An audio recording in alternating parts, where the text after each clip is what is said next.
Hello guys, I am blogger from দারাস। Welcome to my another new video. আজকে আমি মাওয়া যাব ট্রেনে করে। এরপরে মাওয়া ঘাট থেকে ট্রলারে করে মাওয়া ব্রিজের নিচে ঘুরতে যাব এবং এখানকার ইলিশ যাবতীয় সব কিছু টেস্ট করা হবে এবং আপনাদেরকে ঘুরে ঘুরে দেখাবো। তো আমার সাথেই থাকুন আর দেখতে থাকুন। তো ঢাকা টু মাওয়া ট্রেনের টিকিট সিট পাওয়া যায় না, এর জন্য আমি আগের দিন টিকিট কেটে রাখি। 2 দিন আগে টিকিট কেটে রাখা ভালো। অনলাইনে টিকিট কাটছিলাম মাত্র 55 টাকা দিয়ে ঢাকা টু মাওয়া টিকিট কাটছিলাম, আর 3টা আমার ট্রেন। এই জন্য আমি একটু আগে বাগি স্টেশনে এসে পড়ছি। ট্রেন ছিল 3টা, বাট 2:50 ট্রেন আসা পড়ে এবং যেখানে আসার কথা ছিল ওইখানে না এসে এই পাশে আসে। তো তারপরে ট্রেনে কিন্তু মোটামুটি ভিড় হয়, তো এই জন্য আমি ওই পাশে চলে যাই ট্রেনে ওঠার জন্য। আমার ছিল বগি ছিল আসন ছিল 4। তারপরে আমি ভেতরে এসে আমার সিটে বসি। এখানে মোটামুটি গরম, ভালোই গরম। ট্রেন 3টায় ছাড়ার কথা থাকলেও ট্রেন ছাড়তে ছাড়তে প্রায় 3:30 বাজে যায়। তারপরে আমি একটু ভিডিও করলাম। জানলার এই দুই পাশে প্রচুর কাশফুল দেখা যায়, আর একটু পরে পরই নদী, একটু পরে পরই নদী, সবুজ গাছপালা। এই ভিউটা অনেক সুন্দর লাগে ট্রেনের। ট্রেন জার্নিতে জানালার পাশে সিট পড়লে আপনার অনেক ভালোই লাগবে। এই দুই পাশে নদী, তারপরে যাই আছে, মোটামুটি পরিবেশটা অনেক সুন্দর। এই একটা ব্রিজের মধ্যে আমরা ঢুকলাম। রাস্তার দুই পাশে এরকম কাশফুল দেখা যায়। এই এই সিজনটাতে প্রচুর কাশফুল আর রাস্তার দুই পাশে, যার কারণে দুই পাশে এরকম কাশফুল। আমার এক পাশে একটা মেয়ে বসছে আর এক পাশে একটা চাচা বসছে। তো মোটামুটি ট্রেনের মধ্যে ভালোই গরম লাগে, কিন্তু যেহেতু এটা এসি কোচ না। অনেক দূর আসার পর দেখলাম ঢাকা মাওয়া হাইওয়ে যেটা আছে, এইটা ট্রেনের লেনটা একদম পাশাপাশি একসাথেই যাইতেছে, যার কারণে ওই পাশের বাস, প্রাইভেট কারগুলি দেখা যাইতেছে। কত সুন্দর সুন্দর বাস, এসি বাসগুলো অনেক সুন্দরই লাগতেছে। এই পরিবেশটা আসলে দেখলে আপনার মন ভালো হয়ে যাবে। এরপরে প্রায় 35-36 মিনিটের মধ্যে আমরা কিন্তু মাওয়া এই যে এসে পড়ি, স্টেশনে এসে পড়ি। তারপর এখান থেকে আমাদেরকে নামাই দেওয়া হয় সমান মাঝখানে। তারপর নামে আমরা হাঁটতেছিলাম। নামে এটা স্টেশন, ট্রেনটা গেলে আমরা ট্রেনের ওই পাশে গেলে ওইখান থেকে আবার মাওয়া ঘাটে অটো পাওয়া যায়। মোটামুটি দূর আছে এখান থেকে মাওয়া ঘাট, সিঙ্গেল ভাড়া নেয় 50। আজকে অনেক গরম পড়ছে আর রোদও পড়ছে। আমি কতগুলি স্টেশন থেকে ট্যাঙ্গা কিনছিলাম, তেঁতুল আর কি। পরে হাঁটতেছি আর এই তেঁতুলগুলি খাইতেছি, আর সব মানুষগুলি আমাদের সাথে সাথে আটটা আসতেছে। তো মাওয়ার এখানে আবার অনেক ছেলেরা ছবি তুলতেছে।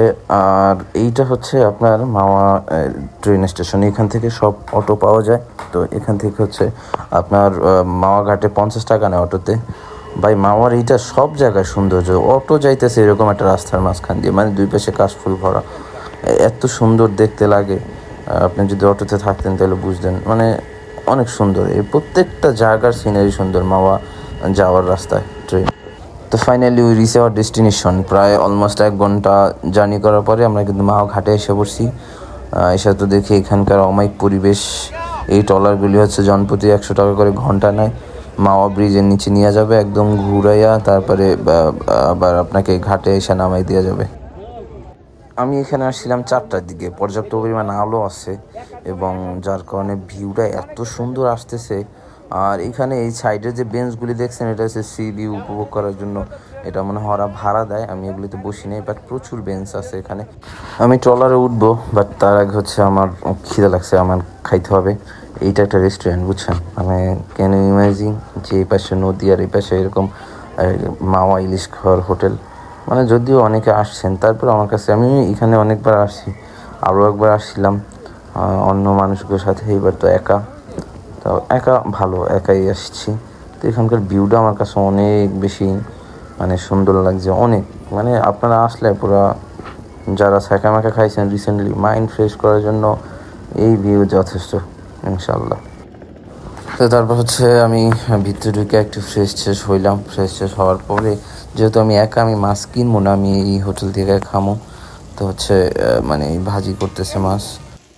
মাওয়ার এই ঘাটের ইলিশের টেস্ট আর বাসার ইলিশ বলেন বা যে কোনো জায়গায় ইলিশ, টেস্ট টোটালি ডিফারেন্ট। এখানে আলাদাই একটা ফ্লেভার। এখানকার ইলিশ মাছ খাইলেই খাইতে মন চায়।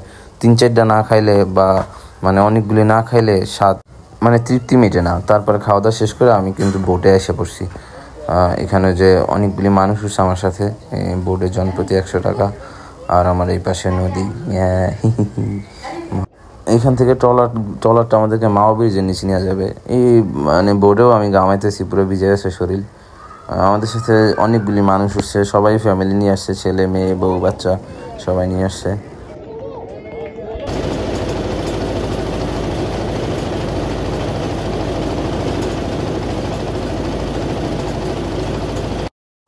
নদীর এই পাশে অনেকগুলি কাশফুল দেখলাম। এখন কাশফুলের সিজন তো, আর হচ্ছে সূর্যের আলোটা নদীর পানিতে পুরা কেমন জল করতেছে। আমরা কিন্তু পদ্মা ব্রিজের সামনেই অলরেডি এসে পড়ছি। এখান থেকে ব্রিজ দেখা যাইতেছে, আর নদী কি সুন্দর দেখা যাইতেছে, পুরা মানে অমায়িক একটা দৃশ্য, দেখলেই দেখতে মন চায় এরকম একটা অবস্থা। আমাদের ট্রলার কিন্তু যাইতেছে। তারপরে আমাদের ট্রলার নিচের মানুষগুলি সব মাথায় গেছে কাজে, সবাই ভিডিও করতেছে। মানে সবাই হচ্ছে গিয়ে এই দৃশ্যটা ক্যামেরা ধারণ করে নিয়ে যাইতেছে।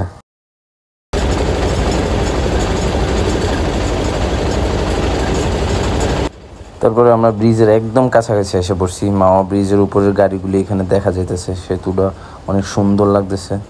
পুরা মনে হয়েছে মানে দেখা যেতেছে মনে হয় কি এটা বাংলাদেশ না, এরকম দেখা যেতেছে ইউরোপের কোনো ব্রিজ টাইপের যেরকম থাকে, পুরো ওরকম দেখা যায়। মানে এখানে আসলে দৃশ্যগুলি অনেক সুন্দর, উপর দিয়ে গাড়ি চলে, নিচ দিয়ে ট্রেন চলে।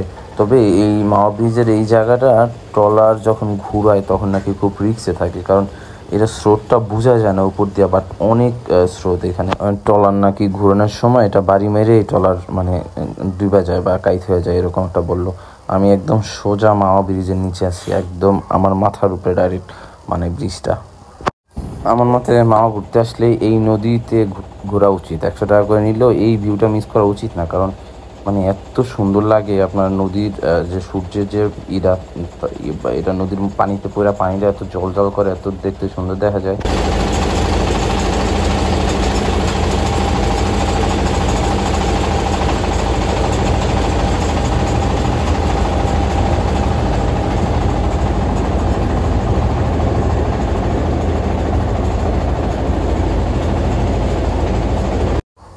এরপর আমি আবার, আমার তো কেউ নাই, আমি ওই যে নৌকাওয়ালার দিছি ভিডিও করতে, মানে নৌকাওয়ালার ছেলে যিনি ওই পোলারের দিছি ভিডিও করতে করে দিতেছে। তো ঘোরা শেষ হয়ে গেছে আমাদের, আবার হচ্ছে আমাদের ঘাটের দিকে নিয়ে আসতেছে। আমরা এখন আবার ঘাটের দিকে চলে আসতেছি। মাঝে মাঝে ট্রলারগুলি এমন জায়গায় ঘাট দেয় মেয়েরা উঠতে পারে না, ওগুলো ধরে উঠাইতে হয়। ঘাটে এসে আমি এই আইসক্রিমটা কিনলাম। এই আইসক্রিমটার স্বাদ অনেক ভালো, এর মধ্যে বাদাম থাকে, দুধ দিয়ে বানায়। আমাদের এই যে নর্মাল যেইগুলি কিনি এরকম না, অনেক টেস্ট এটা। তো এই ছিল মাওয়া ট্যুর। আমি একা ছিলাম তাই বা এখনই চলে যাব। দেখা হবে ঠিক আর আবার অন্য কোনো একদিন অন্য কোনো একটা ব্লগে। সবাই ভালো থাকবেন, আল্লাহ হাফেজ।